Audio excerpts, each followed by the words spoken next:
May I come in, sir? आइए। Good evening, sir. Good evening. Good evening, sir. बैठिए। Thank you, sir. क्या बनना चाहते हैं? Sir, SDM. ये एसडीएम का कोई पद तो है नहीं। सर उप जिलाधिकारी पद जो उप जिलाधिकारी का ही पद नहीं। लोक सेवा आयोग ने साक्षात्कार ज्ञाप आपने पढ़ा होगा, जी सर। नहीं विज्ञापित किया इन दोनों पदों को। जी सर। क्या लिखा है पहला पद? सर जहाँ तक मैं याद कर पा रहा हूँ उप जिलाधिकारी लिखा हुआ है। तो आपने देखा ही नहीं क्या जो साक्षात्कार ज्ञाप आपको मिला होगा उसमें? Sorry sir. डिप्टी कलेक्टर लिखा है पहला, है ना? दूसरा क्या लिखा है? Deputy SP. पुलिस उपाधीक्षक लिखा जी है, सर। डीएसपी मान लीजिए। जी सर। तो जो लिखा है वही बोलिए, डिप्टी कलेक्टर बनना चाहते हैं। जी सर। और दूसरी चॉइस कौन सी है? सर ARTO है। ठीक है, चलिए बताइए कौन सी क्वालिटीज आपके अंदर है जो आपको डिप्टी कलेक्टर बना दिया जाना चाहिए? सर मैं इंटीग्रिटी वाला पर्सन हूँ। इसके अलावा सर मैं हार्ड वर्किंग हूँ, ऑनेस्ट हूँ और चीज़ों को जल्दी सीखने की मेरे अंदर उत्सुकता रहती है सर। इसके अलावा सर मैं टेक सेवी भी हूँ। क्या है टेक सेवी सर? तो सर टेक्नोलॉजी जो इमर्जिंग टेक्नोलॉजी से उनका उन्हें जानना, उन्हें अपने दैनिक जीवन में इस्तेमाल करना सर मेरी रुचि रहती है सर। ये जितने गुण आपने बताए सब अच्छे विद्यार्थी के लक्षण हैं। जी सर। तो आप विद्यार्थी ही बने रहना चाहते हैं, डिप्टी कलेक्टर का कोई तो? सर यूपीपीसीएस आयोग के वेबसाइट पे है सर, इंटीग्रिटी, ऑनेस्टी, कमिटमेंट जैसे वैल्यूज शामिल किए गए हैं एक अच्छे लोक सेवक के रूप में सर। हाँ, तो अब आप ठीक बता रहे हैं ना, यही बताइए। जी सर। वीकनेसेस क्या है आपकी? सर ऐसा जहाँ तक एक सिविल सेवक के रूप में सर मैंने अपने बनने के लिए मैंने अपनी कई कमजोरियां हैं, उन पर काम किया है। लेकिन सर अभी भी जैसे मेरे व्यक्तिगत स्तर पर सर जैसे मुझे सर शोर में सोने में प्रॉब्लम होती है। अगर साउंड है तो सर मैं सो नहीं पाता हूँ। ये तो किसी को भी प्रॉब्लम होगी शोर में। जी सर। तो किसी को ही प्रॉब्लम होगी। जी सर। इसके अलावा सर जैसे सर मैं ज़्यादा समय तक स्क्रीन टाइम पर प्रॉब्लम होती है सर। स्क्रीन टाइम मतलब ज़्यादा व्यतीत नहीं कर पाता हूँ सर। अभी एक रिसर्च की स्टडी में जी सर। कि शोर की वजह से नींद न ले पाने से कोलेस्ट्रॉल का लेवल बढ़ता है। जी सर। पढ़ा आपने? सॉरी सर, इस रिसर्च को मैंने नहीं पढ़ा है सर। तो चलिए, आप तो एस्पिरेंट हैं, जी सर। डिप्टी कलेक्टर बनने जा रहे हैं, जी सर। तो आपने पढ़ा होगा। जी सर। कि लिंक कीजिए जरा, ये जो शोर की वजह से हम लोग सो नहीं पाते हैं, जी सर, कोलेस्ट्रॉल क्यों बढ़ता है, क्या कारण है कोलेस्ट्रॉल बढ़ने का? सर क्या लेना देना है कोलेस्ट्रॉल फैट बॉडी में कैसे बढ़ जाता है? सॉरी सर, इसके विषय में जानकारी नहीं है सर। कार्टिसोल हार्मोन का नाम आपने? जी सर। क्या काम है इसका? सर ये स्ट्रेस से रिलेटेड हार्मोन्स होता है। तो सर अगर कार्टिसोल बढ़ता है सर तो स्ट्रेस इन व्यक्ति में बढ़ जाता है सर। तो जहाँ तक मैं लिंक कर पा रहा हूँ सर, साउंड की वजह से कार्टिसोल सिक्रीशन जो है बढ़ जाता होगा सर, इसलिए कोलेस्ट्रॉल बढ़ जाता है सर। चलिए ठीक है सर। Thank you sir. राष्ट्रपति की कार्यपालिकी शक्तियां क्या है? सर पहले तो सर विधायी शक्तियों के शक्तियों के अंतर्गत सर वो कार्यपालिका का मुखिया होता है सर। उसे D0 हेड भी कहा जाता है स्टेट का। इसके अलावा सर वो माननीय प्रधानमंत्री और मंत्रिपरिषद की नियुक्ति भी करते हैं। इसके अलावा सर जितने भी कार्यकारी जो काम होते हैं उन्हीं के नाम पर संचालित किए जाते हैं। इसके अलावा सर जो विदेश से आने वाले जितने भी मतलब नियुक्त करने का अधिकार ही बस कार्यपालिका की शक्ति है, इसकी अतिरिक्त भी कुछ है? सर अतिरिक्त भी है कार्यकारी। क्या है सर जैसे कार्यकारी हेड के रूप में सर भारत का प्रतिनिधित्व भी करते हैं दूसरे देशों में सर। इसके अलावा सर अभी इतना ही याद कर पा रहा हूँ। विधायी शक्तियां कौन सी हैं उसकी? सर विधायी शक्तियों में पहला तो सर जितने भी विधेयक पास होते हैं संसद के द्वारा उस पर असेंट माननीय राष्ट्रपति कैसे पास होते हैं विधेयक?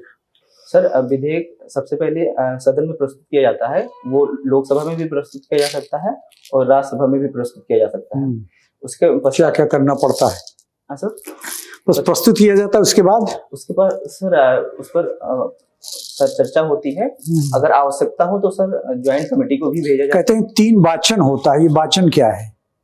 सर विधेयक को प्रस्तुत करने से लेकर के अंतिम प्रक्रिया मतलब संसद के द्वारा पास करने की प्रक्रिया तक 3 चरण होते हैं। तो पहला जब प्रस्तुत किया जाता है तो उसे प्रथम वाचन किया जाता है। सर दूसरा जो होता है उस पर डिस्कशन किया जाता है, कमेटी के पास भी भेजा जाता है और तीसरा जो होता है सर उसे अंतिम रूप से बहुमत के साथ पास किया जाता है। अच्छा, धन विधेयक और साधारण विधेयक में क्या अंतर है? सर धन विधेयक जो है आर्टिकल 110 में उल्लिखित है। धन विधेयक जो सर वो केवल लोकसभा में प्रस्तुत किया जा सकता है और राज्यसभा उसे केवल 14 दिन तक ही रोक सकती है। इसके अलावा जो धन विधेयक होता है वो सामान्य तौर पर करारोपण या कर उत्साधन या कर में कोई बदलाव हो उससे संबंधित होता है। इसके अलावा जो धन विधेयक है उसे प्रस्तुत करने से पहले सर राष्ट्रपति महोदय का अनुमति आवश्यक होती है, अनुशंसा आवश्यक होती है। आपने बताया आप टेक से भी हैं, दैट जी मींस आपको सिस्टम और कंप्यूटर का अच्छा नॉलेज है। मैम कंप्यूटर का नॉलेज नहीं, लेकिन सर जो इमर्जिंग टेक्नोलॉजीज हैं उन्हें जानना मतलब मेरी रुचि है। चैट जीपीटी पे काम करना होता है, जी मैम, एआई पे काम करना होता है। चैट जीपीटी का मैं यूज करता हूँ। क्या उसका योगदान रहता है, कैसे काम किया जाता है? मैम चैट जीपीटी जो होता है उसे प्रॉम्प्ट दिया जाता है और उसके आधार पर वो आउटपुट देता है। अच्छा, किसने लाया चैट जीपीटी को दुनिया में? Who is the founder of chat GPT? Same Altman जो है ओपन एआई के जो फाउंडर हैं वो चैट जीपीटी उन्होंने। ओके, सो आप फेसबुक पे भी होंगे? नो मैम फेसबुक पे नहीं, व्हाट्सएप पे है मैम, व्हाट्सएप पे और टेलीग्राम पे। अच्छा, इंस्टाग्राम पे नहीं है? No ma'am. व्हाट्सएप भी तो मेटा का ही है ना? जी मैम। तो मेटा का ओनर कौन है? अब मेटा का मैम फेसबुक के जो ऑनर है मैम अभी नहीं रिकॉल कर पा रहा हूँ सर मैम। हाँ, मार्क जुकरबर्ग। यस हाँ, तो ये वाज वेरी यंग जब वो लाए थे। जी ma'am. Right, so anyways my question is that कि ये टेक जो इतने आगे बढ़ते जा रहे हैं, टेक से भी अभी आप लोग जैसे कह रहे हैं, जी तो how it is helping in our daily life and how it is making things so easy? जी मैम, टेक्नोलॉजी जो होती है वो मानव सुविधाओं को मतलब जीवन को आसान बनाने के लिए ही लाई गई है। वो कई तरह से सहायता करती है। जैसे तो सबसे पहले जो इन्फॉर्मेशन है उसका डेमोक्रेटाइजेशन हुआ है, आसानी से हम सूचनाओं तक पहुंच सकते हैं। दूसरा अगर हम देखें तो अपने जैसे मान लीजिए हमें कहीं जाना है तो गूगल मैप का इस्तेमाल करते हैं, तो हमारे दैनिक जो चुनौतियां होती हैं उन्हें भी आसान करता है। इसके अलावा अगर हम गवर्नेंस के रूप में देखें उसका इस्तेमाल जो होता है तो ई गवर्नेंस को प्रमोट किया जा रहा है, तो उसमें भी आईसीटी का इस्तेमाल किया जाता है। एग्रीकल्चर में जैसे उत्तर प्रदेश सरकार द्वारा एआई प्रज्ञा करके संचालित किया जा रहा है, जिसमें किसानों को ट्रेंड किया जा रहा है कि कैसे एआई का इस्तेमाल किया जाए। इसके अलावा ड्रोन का इस्तेमाल करके हम कीटनाशकों और उर्वरकों को छिड़काव करते हैं खेतों में। तो इस प्रकार से विभिन्न क्षेत्रों में जो टेक्नोलॉजी है वो जीवन को आसान बना रही है। ठीक है सर। न्यूज़पेपर कौन सा पढ़ते हैं? सर अभी हिंदुस्तान पढ़ रहे हैं और times of India. Times of India के एडिटर कौन है? Sorry sir. और हिंदुस्तान के? Sorry sir. आज आपने कौन सी खबर पढ़ी हिंदुस्तान के मुख्य पृष्ठ पर? सर एक तो उत्तर प्रदेश सरकार से संबंधित था, जो माननीय मुख्यमंत्री जी जापान गए हैं, जहां पर लगभग 11,000 करोड़ रुपए का उन्होंने निवेश प्रस्ताव प्राप्त किया है। ठीक है।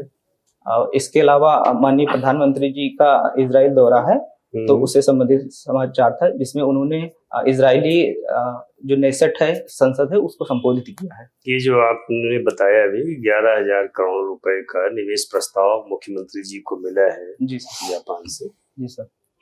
किन क्षेत्रों में निवेश करने का प्रस्ताव है ये? जी सर। जो एमओयू साइन किया गया है, जी सर, किन क्षेत्रों के लिए साइन किया गया है? जी सर। सर पहला तो जो सर ऑटोमोबाइल सेक्टर में गवर्नमेंट काफी प्रमोट पहला नहीं, ये बताइए कि ऑटोमोबाइल सेक्टर में पहला तो ये नहीं है। जी सर, ऑटोमोबाइल सेक्टर में, इसके अलावा सर एआई के सेक्टर में, इसके अलावा फार्मास्यूटिकल इंडस्ट्रीज के सेक्टर में, इसके अलावा रिन्यूएबल एनर्जी के सेक्टर में सर। पहला वाला नहीं बताइए आप। सॉरी सर, अभी इतना ही रिकॉल कर पाता हूँ। ठीक है, कृषि यंत्रों के निर्माण में जी सर, थैंक यू सर। कौन कौन गया है मुख्यमंत्री जी के साथ? सर माननीय मुख्यमंत्री जी हैं, इसके अलावा माननीय वित्त मंत्री जी हैं, ठीक है, और सर अभी यही याद कर पा रहा हूँ। ठीक है। और ये नंद गोपाल गुप्ता, जी सर। कौन सा मंत्रालय इनके पास है? सर पढ़ा था, भी याद नहीं कर पा रहा हूँ। ये MOU साइन करते समय जी सर। एक और इंडियन डेलीगेट बैठा हुआ था, जी सर। इन दोनों लोगों के अलावा जी सर। बता सकते हैं? सर वहाँ पे जो भारत के राजदूत हैं, कौन है? सर महिला है कोई, उनका अभी नाम सर याद रिकॉल नहीं कर पा रहा हूँ। ठीक है, नगमा मलिक। जी सर। हाँ, चलिए प्रधानमंत्री जी के बारे में बताइए। इजराइल में वहाँ का सर्वोच्च सम्मान इनको मिला है। जी सर। कौन सा सम्मान है? सर स्पीकर ऑफ नेसेट सम्मान से नवाजा गया। संसद का क्या नाम है वहाँ की? नेसेट नाम है सर। नेसेट नाम जी है। सर। यही समय क्यों चुना प्रधानमंत्री जी ने इजराइल जाने का? ये जाकर के इजराइल में, अमेरिका में और ईरान में बैठ करके सुकून से बातचीत करने का समय तो है नहीं। जी सर। तलवार लटक रही युद्ध की, जी सर। कभी भी आक्रमण हो सकता है। जी सर। इजराइल तो अमेरिका के साथ है ही है। जी सर। सर पहला तो जहाँ तक मैं सोच पा रहा हूँ सर, पहला रीजन तो ये है कि सर इंडिया को इस समय डिफेंस जो टेक्नोलॉजी है उसमें डाइवर्सिफिकेशन चाहिए सर, तो डिफेंस सेक्टर में कॉपरेशन करने के नहीं, लिए। सवाल हमारा ये है कि यही टाइम क्यों चुना प्रधानमंत्री जी ने वहां जाने का? जी सर। सर कोई विशेष कारण? सर जहाँ तक मैं समझ पा रहा हूँ सर कि अभी जैसे जो मध्य पूर्व में जो भू राजनीतिक स्थितियां बन रही हैं, तनाव बढ़ रहा है सर ईरान और अमेरिका के बीच में, तो भारत हमेशा से एक शांति मेकर रहा है सर, और इसलिए भारत इजराइल में जा करके क्षेत्रीय शांति और ठीक, शुभकामना, जा सकते हैं। Thank you sir. Thank you sir. Thank you.